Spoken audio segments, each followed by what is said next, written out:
Shalom Bapak Ibu yang diberkati Tuhan. Senang kembali hari ini saya bisa menyapa Anda. Firman Tuhan yang akan saya bagikan yaitu menembus batas, bangunlah jembatan, jangan bangun tembok.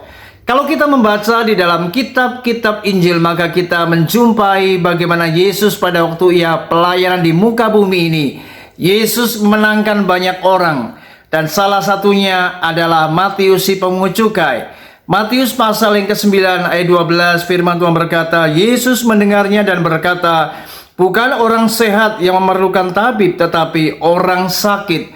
Pada waktu itu orang Farisi betapa heran ia melihat Yesus berada di tengah orang-orang berdosa di kumpulan pemungut cukai, dan salah satunya adalah Matius.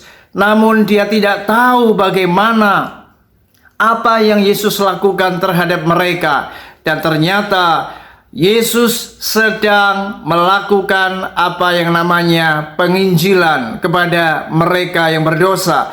Dan kalau kita membaca di Matius pasal yang ke-9, maka Matius akhirnya menjadi murid Yesus. Dan Matius inilah yang kemudian dimenangkan Yesus dan menjadi murid.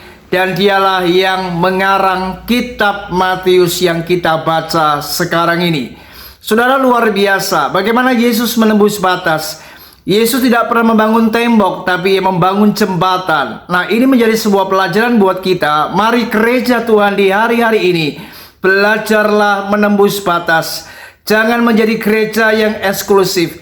Jangan menjadi orang Kristen yang eksklusif. Mari jadilah orang Kristen yang menembus batas.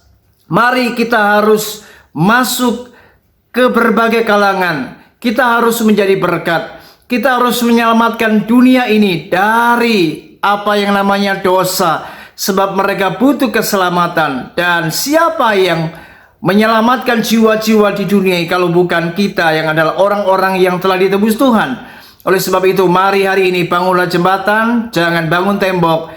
Berani menembus batas, karena inilah waktunya kita harus menjangkau jiwa-jiwa dimanapun juga. Karena Tuhan mau kita jadi berkat, kita jadi terang, kita jadi garam bagi dunia ini. Tuhan Yesus memberkati kita semua. Shalom.